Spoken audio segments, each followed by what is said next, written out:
ሰበር ዜና ተሰምቷል። አሰብ ለኤርትራ ምኗም እንዳልሆነች ማስረጃ እንዳለም በኢትዮጵያ በኩል ያሉ ኃይሎች እየገለጹ ነው። አሰብ የአፋር ምድር እንደሆነም እየተናገሩ ነው።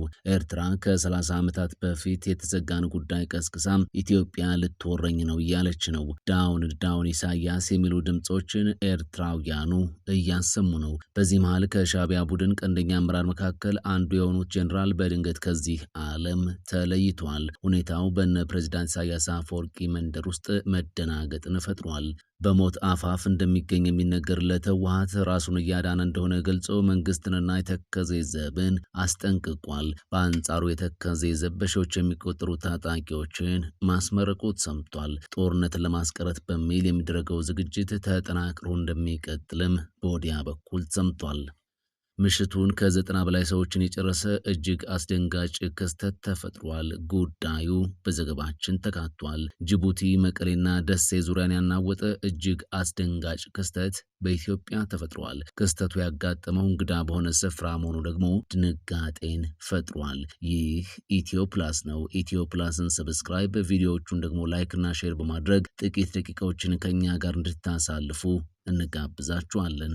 አሰብ ለኤርትራ ምኗም እንዳልሆነ ማስረጃ አለም። አሰብ የአፋር ምድር ነው። ሻቢያም ለትጥቅ ትግል ጫካ ሲወርድ አሰብ አጀንዳው አልነበረችም። በቻርተሩ ጊዜ ፕሬዝዳንት ኢሳያስ አፈወርቂ ለንደን ተናግረውበታል እየተባለ ይገኛል። በሽግግር መንግስቱ ወቅትም እዚሁ አዲስ አበባ በሚገባ ተናግረው በነመለስ ዜናዊ ግፊትና ፍላጎት አሰብን ሳይጨምር ህዝበ ውሳኔ ማድረጋቸውን የሚያመላክቱ መረጃዎች እየተሰሙ ነው። አሰብ ከነ ህዝቡ በመለስ ዜናዊ ሙሉ ፍላጎት በኤርትራ እጅ እንድትቆይ ተላልፋ የተሰጠች ናት ብለው የሚያምኑ በርካታ ኢትዮጵያውያን እንዳሉ እየተሰማ ነው። በሌላ መረጃ ከሻቢያ ቡድን ቀንደኛ አመራር መካከል አንዱ የሆኑት ጀነራል ገብረ ኪዳን ሀብተ አብ ወይንም ወዲ ምነይ ከዚህ ዓለም ተሰናብቷል። ሰውየው ሻቢያን ከፈጠሩት መካከል አንዱ ሲሆኑ ከ1973 ጀምሮ ሻቢያ የተባለውን የትጥቅ የሚያደርግ ስብስብ በመምራት ግዛት ገንጥለው ሀገር እስከሆኑበት ጊዜ ድረስ ከዚያም በኋላ ኤርትራ የሀገርነት ስያሜ ካገኘችም ወዲህ በተለያዩ የኃላፊነት ቦታዎች እንዳገለግሉ የግል ታሪካቸው እንደሚያስረዳ መረጃዎች አመላክተዋል።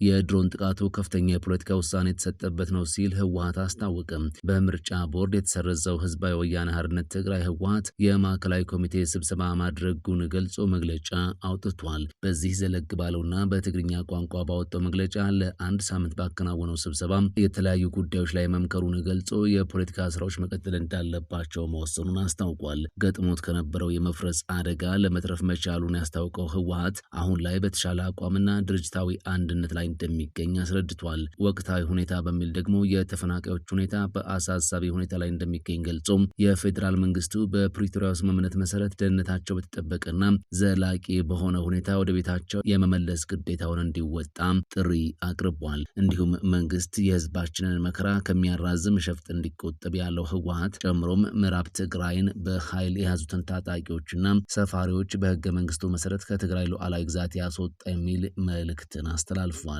ህወሓት ይህንን የሚለው የተከዜ ዘብ ኃይልን ለመንካት ነው። መግለጫው ሲቀጥልም የኢትዮጵያ መንግስት የፕሪቶሪያውን ስምምነት በመጣስ ታጣቂዎችን በማደራጀትና በማስታጠቅ ላይ እንደሚገኝ ገልጾ በዚህም ጦርነት በማቀጣጠል ላይ እንደሚገኝ አስረድቷል። ከዚሁ ጋር በተያያዘ የከፋ መስዋዕትነት እንዲከፈል ያደረገው የድሮን ጥቃት ከፍተኛ ፖለቲካዊ ውሳኔ የተሰጠበት መሆኑን እንደሚያመላክት አስታውቋል። ይኸው የድሮን ጥቃት ባለፉት ሳምንታት የህወሓት ታጣቂዎች በአፋር ክልል ገብተው በንጹሃን ላይ ጥቃት ካደረሱ በኋላ በመንግስት በኩል የተፈጸመ ጥቃት እንደሆነ በወቅቱ በወጡ መረጃዎች መመልከት ችለን ነበር። መንግስት የከፋ ጦርነት የሚያስከትል ሌላ ዙር ጦርነት ከማቀጣጠል እንዲቆጠብም ህወሓት ጥሪ አቅርቧል። መንግስት ለጉዳዩ እስካሁን የሰጠው ምላሽ የለም።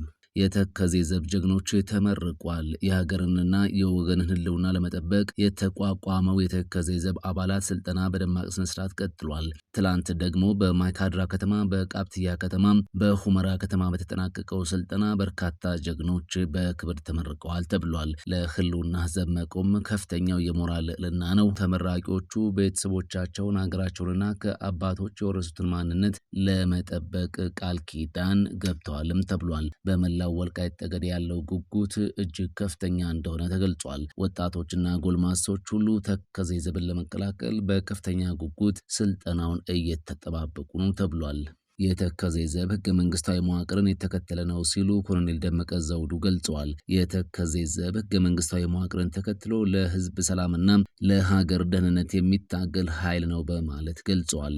በአማራ ክልል ወልቃይት ጠገዴ ሰቲት ሁመራ ዞን የሰቲት ሁመራ ከተማ አስተዳደር የተከዜ ዘብን በድምቀት አስመርቋል። በምረቃ ፕሮግራሙ የወልቃይት ጠገዴ ሰቲት ሁመራ የዞኑ ምክትል አስተዳዳሪና ሰላምና ጸጥታ መምሪያ ኃላፊ ኮሎኔል ደመቀ ዘውዱ በመልእክታቸው የተከዜ ዘብ የተደራጀው በስሜት ሳይሆን በስሌትና በምክንያት ነው ብለዋል። የወልቃይት ጠገዴ ሰቲት ሁመራ ዞን ምክትል አስተዳዳሪና ሰላምና ጸጥታ መምሪያ ኃላፊ ደመቀ ዘውዱ የተከዜ ዘብ ለማንና ለምን ዓላማ እንደሚታገል ጠንቅቆ የሚያውቅ ኃይል ነው ብለዋል። የተከዜ ዘብ ህገ መንግስታዊ መዋቅርን ተከትሎ ለህዝብና ሰላም እንዲሁም ለሀገር ደህንነት የሚታገል ኃይል እንደሆነም ተናግሯል። የተከዜ ዘብ በስነ ልቦናው የተጠናከረና የህይወት መስዋዕትነትን ሲከፍል የቆየ ለመክፈል የተዘጋጀ ህዝብንና ሀገርን ከጭቆና ከውስጥ ባንዳዎች ከክልሉ የጸጥታ መዋቅር ከሀገር መከላከያ ሰራዊትና ከሌሎችም ሰላም ወዳድ ኢትዮጵያውያን ጋር በመሆን የሚጠብቅና የሚያስከብር ነው ሲሉ ተደምጧል። ስልጠናው ጦርነት ለመክፈት ሳይሆን ጦርነትን ለማስቀረት የታሰበና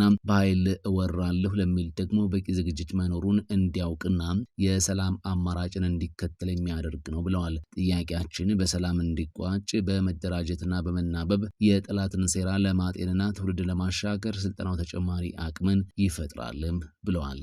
በቪየትናም በተከሰተ የጎርፍ አደጋ 90 ሰዎች ሲሞቱ 12 ሰዎች ደግሞ ደብዛቸው ጠፍቷል። በቪየትናም ለቀናት በጣለ ከባድ ዝናብ ምክንያት በተከሰተ ጎርፍና የመሬት መንሸራተት 90 ሰዎች ሲሞቱ 12 ሰዎች ደግሞ እስካሁን ያሉበት አልታወቀም ተብሏል። የቪየትናም መንግስት በመላ ሀገሪቱ 186,000 ቤቶች በጎርፉ መውደማቸውንና ከ3 ሚሊዮን በላይ ከብቶች መሞታቸውን ገልጿል። ባለስልጣናት በ100 ሚሊዮን ፓውንድ የሚያወጣ ውድመት መድረሱን ግምት አስቀምጠዋል። ኤኤፍፒ የዜና ወኪል እንደዘገበው ተራራማ የሆነው የዳክላክ ግዛት ክፉኛ የተጎዳ ሲሆን ካለፈው ህዳር 7 ወዲህ 60 በአካባቢው ነዋሪ የነበሩ ሰዎች ህይወታቸውን አጥተዋል። በጥቂት ሳምንታት ልዩነት ካልሚጊ እና ቡዋልዌይ የተሰኙ አውሎ ንፋሶች በአገሪቱ ከተከሰቱ በኋላ የጎርፍ አደጋው ባለፉት ወራት ቪየትናምን የመታ የቅርብ ጊዜ ክስተት ነው ተብሏል። እሁድ ጠዋት 258,000 የሚሆኑ ሰዎች የኤሌክትሪክ ኃይል አጥተው የነበረ ሲሆን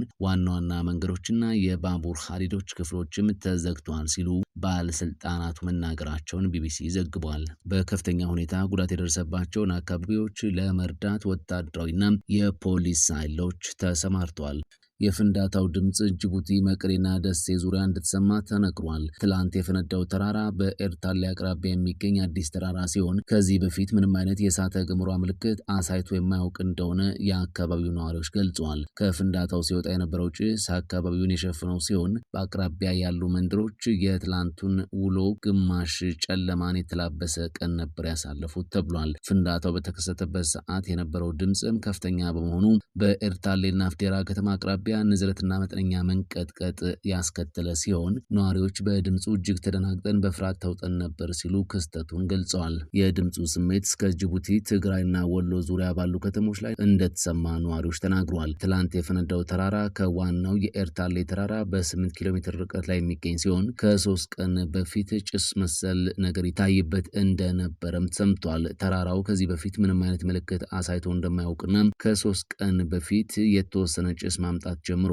ትላንት ላይ ለጆሮ በሚከብድ መልኩ ከፍተኛ የፍንዳታ ድምፅ እንዳወጣና አካባቢውን በጥቁር ጭስ ወደ ጨለማነት እንደቀየረባቸው ነዋሪዎች ገልጸዋል። ክስተቱ ከጠዋቱ 4 ሰዓት እስከ 7 ሰዓት ድረስ ድምፅ እያሰማ እንደነበር ከስፍራ የተገኙ መረጃዎች አመላክተዋል። ይህ ኢትዮ ፕላስ ነው። ኢትዮ ፕላስን ሰብስክራይብ፣ ቪዲዮዎቹን ደግሞ ላይክ እና ሼር በማድረግ ስለምትደግፉና ስለምታበረታቱን ከልብ እናመሰግናለን።